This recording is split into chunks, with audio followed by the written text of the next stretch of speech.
Hello Physical Fiends, it is Jordan here with some just announced physical releases. These are games that have recently been announced, they are not releasing this week, and as always, I do not do limited pre-order stuff since they're always covered in Monday's video, and there's no point repeating myself, so let's take a look at what's been recently announced. Aphelion is releasing physically sometime next year on PlayStation 5. This is a game from Don't Nod, who seems to have edited their name slightly since last time I saw something from them. Now it's definitely Don't Nod, not Don't Nod, whatever. Unlike their efforts from Life is Strange, this seems to be quite a bit more action-packed with a sci-fi adventure exploration fare. There's something hostile trying to take you down, and you don't have much to fight back with, only your tools as an explorer. Looks like it could be pretty cool. WiZmans World Retry is finally getting a Western physical release on Nintendo Switch and PlayStation 5 in February. This was released in Japan a decent while back, but sadly without English.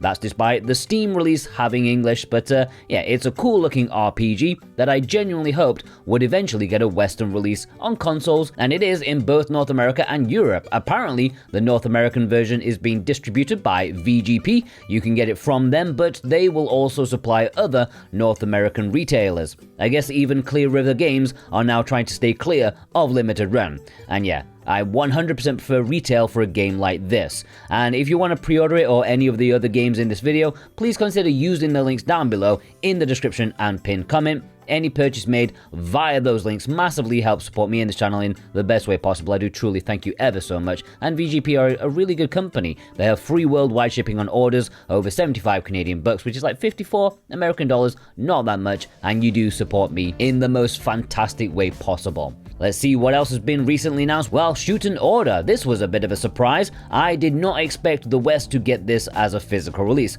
A bit late after the digital one, plus the Switch 2 physical as a proper cartridge. This is releasing next year in June. I heard that Europe is only getting the Switch 2 version and not an original Switch physical. As of me writing this, it's still not fully clear as to whether the Switch 2 version is a Switch 2 edition or not, and I asked the distributor, PM Studios, who are helping out Spike Chunsoft, even they seem to be a bit confused about the whole situation. The eShop suggests that it's likely, and there's like one line in the marketing to suggest that it should be, but they need to make it damn clear from the start, and part of me feels like the publisher didn't even think about that yet. Like the same thing happened with Grand Bazaar, like the artwork only became a Switch 2 edition when it actually launched. There was no suggestion in the build-up. Publishers need to get on this early on during the announcements. Dear and Boy is a narrative-driven adventure game, silent visual storytelling with puzzles and platforming as the hurdles in your way. I think it's going to be a bit like Limbo, just a family-friendly version. It stated there's going to be no kind of violence, so something that the family can play together maybe. And it's releasing on PlayStation 5 and Nintendo Switch sometime next year. The Bearer and the Last Flame is releasing on March 6 on PlayStation 5, which means it's the same date as the digital release. This is a dark fantasy action game that makes no bones about the fact it wants to be old school Dark Souls, and yet I feel old saying old school when referencing such a modern franchise. There is a decent chance this is going to be about 50% as good as actual Dark Souls, but if you're hankering after that kind of game now that, Elden Ring is taking over the developer's life, well, it might be worth considering. It looks okay. I Am Your Beast is releasing physically on PlayStation 5 in the summertime. This is getting a special release on lostincult.co.uk with one of their fancy special editions, but there's also a standard retail release which you can get from Video Games Plus. This is a game with overwhelmingly positive reviews over on Steam, and it appears to be born from those Call of Duty tryhards who 360 no-scope off a building. As bad as that sounds, the game is supposed to be really good, so I'm sure a PlayStation 5 physical release will be fairly popular. Path of Mystery, A Brush with Death is a visual novel that released in Japan last year, almost a year to the day actually. That did not have English, but thanks to Axis Games, it will be getting a localization and releasing physically on Nintendo Switch on February 26. And unlike many of Axis Games releases, this is not an Otome, it is just a detective story with a murder mystery theme. Reviews for the Japanese edition are obviously quite slim, but those that it does have are decently positive.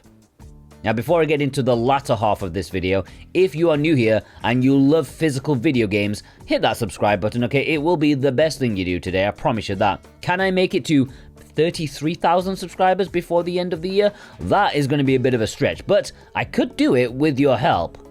Otome, Daoshi, Fighting for Love, is more like the Axis we all know. Back into Otome territory, this game also released in Japan last year, but on March 26, we'll be getting it in English, physically on Nintendo Switch. This one got a bit more attention with its Japanese release and got pretty average reception from Japanese readers, but who knows how the West will react when it arrives in English. Taito Arcade 3 is releasing on the Evercade on February 27th, and this will feature 9 Taito releases with a good few classics in the mix. Puzzle Bobble, Kadash, and is also worth the price of admission alone just for the fact it has Kicks in there. Kicks is amazing, I love Kicks, and it is a nice little collection for your Evercade. The Turrican collection is also getting a release on Evercade on the same day, February the 27th. And this is a really good collection. It actually embarrasses the Switch physical and shows just how money-grabbing some companies can be, milking stuff just because they know they can. This is basically the full package of Turrican that Strictly Limited released over 2 separate volumes. This is just one volume for $25, so cheaper than one volume from Strictly.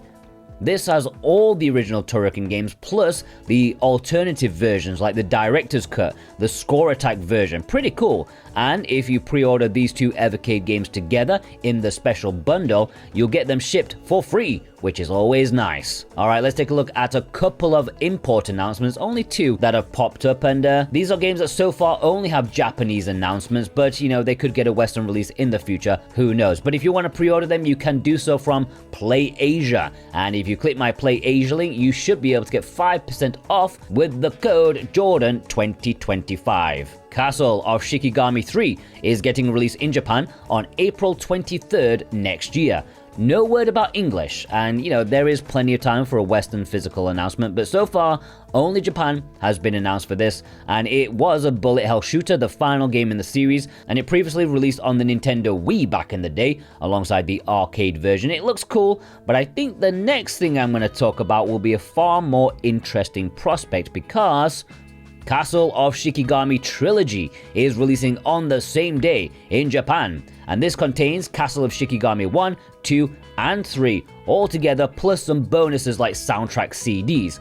Now 2 already got a release on the Nintendo Switch physically as well. However, it is not indicated as to whether this is the same remake or kind of enhanced port of the game, or is it in its original form with its bad, terrible English translation, which I think would be a fun alternative to have, but I don't know. And the first game only seems to be available in this trilogy pack, so yeah, if you want that game physically, you'll need this triple pack. Again, I wouldn't be surprised to see this get a Western physical release of some kind, but if it doesn't, this Japanese release will be right up your alley. It's definitely up my alley. And there we have a bunch of new announcements. What was your favorite in this episode? Let me know in the comments below, alongside your thumbs up to help this little just announced series. If you want to pre-order any of them, then you can do so via the links below, and I do thank you greatly from the bottom of my heart. And most of all, I hope you all have a fantastic day. Take care.